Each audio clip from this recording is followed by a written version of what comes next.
नमस्कार, मैं हूं विस्मय अलंकार और अभी मैं नगमा, जो पहले हवाई अड्डा यहाँ पे बनना था, लेकिन शिलान्यास हुआ चुनावी मौसम के वक्त, और उसके बाद अभी यहाँ पे जो चीज़ बना है वो है, आप देख सकते हैं कि टोल प्लाजा है। ये सड़क NH 33 पे ठीक हज़ारीबाग से 6 किलोमीटर की दूरी पर ये टोल प्लाजा बना है।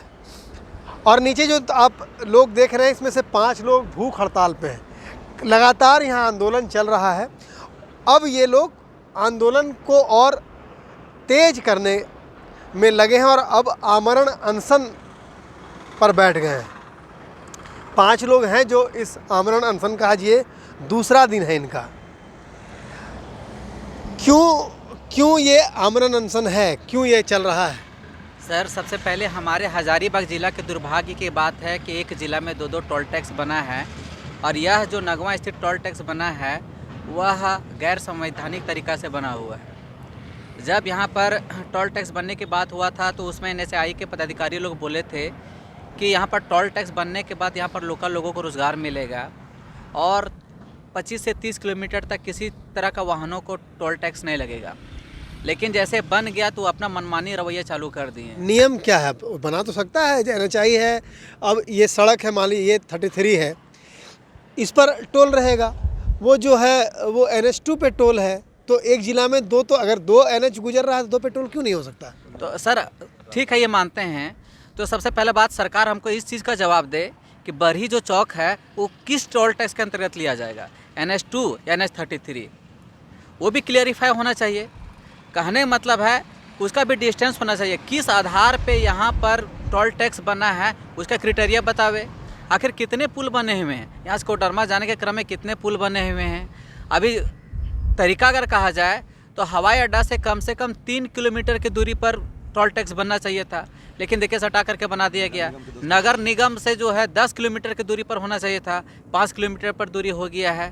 तो सरासर ये असंवैधानिक तरीक़ा से है। इसीलिए हम लोग जो हैं, पहला आंदोलन इसका विरोध किए थे 26 तारीख को, दूसरा आंदोलन हम लोग किए थे यहाँ पर सांसद विधायक का पुतला दहन किए थे वो 3 तारीख को। चौथा, जब NHAI या किसी प्रकार के प्रशासनिक पदाधिकारी नहीं मानी तो हम लोग लास्ट में बैरिकेडिंग किए। उसके बावजूद भी अगर यहाँ पर पदाधिकारी नहीं मानी तो आखिरी समय में हम लोग कल से आमरण अनशन पर बैठे हुए हैं। कोई आया? आप लोग आमरण अनशन पे युवा हैं, कोई यहाँ पे आए आपको देखने के लिए?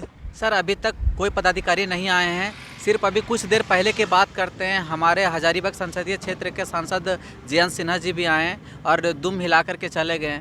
सिर्फ यही बात बोले कि क्या परेशानी है जी, तो हम यही उनको बोले कि जब हजारीबाग की परेशानी को आपको पता ही नहीं तो आप आए क्यों? वो सॉल्यूशन हम ही लोग से उल्टा पूछ रहे थे कि आखिर क्या सॉल्यूशन हो सकता है।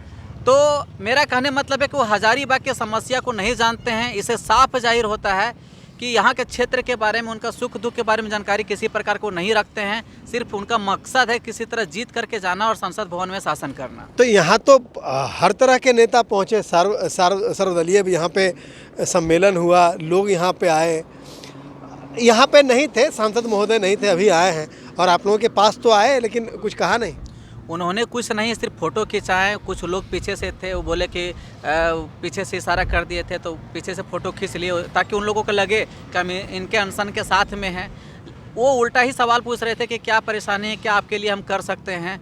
तो हम लोग बोले कि जो समस्या है उनको बताए कि पहले बाउंड्री वाल हटाइए, यहाँ से टोल टैक्स का फ्री करवाइए, है ना। तो कुछ माथा हिला करके सीधे चलते रह गए। देखिए, युवा हैं और नियम क्या होना चाहिए इसका भी हवाला दे रहे हैं, और किन किन चीज़ों पे ये टोल नहीं होना चाहिए वैसे नियमों का हवाला दे रहे हैं। साथ ही साथ यहाँ के सांसद आते हैं और समस्या पिछले 1 महीने से है, और इस 1 महीने में सांसद यहाँ थे भी नहीं। आज उनका आगमन हजारीबाग हुआ है और यहाँ आने के बाद उन्होंने कोई हल नहीं निकालने की कोशिश की। हाँ, केवल इतना कहा कि क्या हल हो सकता है, इनसे ही पूछा। एक और टेंट आप वहाँ पे देख रहे होंगे, थोड़ी दूरी पे है, इनसे इतर एक टेंट है, और वो जो विस्थापित हैं उनका वो टेंट है। वहाँ से भी देखते हैं कि वो क्या कहते हैं, वो क्यों वहाँ पे बैठे हुए हैं। तो वहाँ से हम लोग जब यहाँ पे आए तो आप देख सकते हैं कि विस्थापित संघर्ष समिति के बैनर तले यहाँ एक और धरना चल रहा है।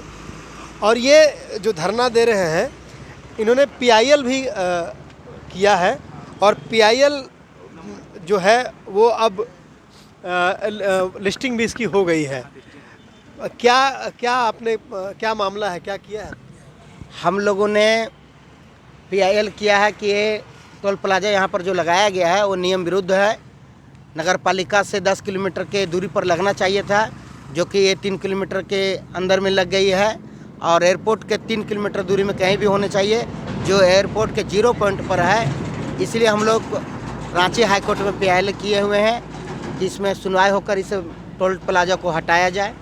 और किसी कारण अगर नहीं हटता है किसी नियम का संगत, तब हम लोगों की मांग है कि यहाँ जितने भी वासी हैं, नगरवासी जो हम लोग को ज़मीन गई है विस्थापितों की, जो रोज़गार छीन गई, उन लोग को रोज़गार चाहिए और बाउंड्री वाल को हटाया जाना चाहिए, जिससे हम लोग को घर आने जाने में सुविधा हो। अच्छा, टोल इलाके में बाउंड्री वाल हो गया, जो चाहते हैं कि आप लोग इसको हट। अभी हर नेता यहाँ पे लगभग आए हैं, सांसद नहीं आए थे। आज आए हैं। क्या हुआ आज, क्या आश्वासन मिला, कुछ मिला? आज आए थे हम लोग का सांसद महोदय जी, आश्वासन दिए हैं कि आप लोग का मांग जायज़ है, पढ़े हैं, बोले आप लोग का मांग जायज़ है, ये हम लोग बात करते हैं। और कल फिर हम लोग का बुलाए हैं कि आइए समस्या हल करेंगे। बाउंड्री वाल बोलेंगे किसी भी कीमत पर नहीं होगा, वर्ड देख गए हैं वो। बाकी बोले हैं कि जो भी स्थानीय होगा यहीं के नगमे के ही निवासी होना चाहिए, ये बोले हैं। चलिए, तो ये दूसरा खेमा था। इस खेमा में जो सांसद हैं उन्होंने इन्हें आश्वस्त किया है कि जो 4 दीवारी है वो नहीं रहेगी, और कल इन्हें बुलाया गया है। और जो समस्या है, लेकिन मामला केवल विस्थापितों के हक का नहीं है, मामला है कि ये टोल जो है वो सही है, गलत है, और आंदोलन इसी को लेके है। और अब ये आंदोलन हाईकोर्ट पहुंच गया है, PIL दाखिल है, और PIL की जो है अब उस पर सुनवाई भी होगी। अब ये देखना है कि ये जो टोल है हजारीबाग ज़िला में दो टोल ये हटता है या नहीं, अब सारा मामला इसी पर है। विस्मय अलंकार, लगातार.in के लिए। न्यूज अपडेट के लिए आप हमारे चैनल को सब्सक्राइब करें। आप हमें फेसबुक और इंस्टाग्राम पर भी फॉलो कर सकते हैं। बने रहे लगातार.in के साथ।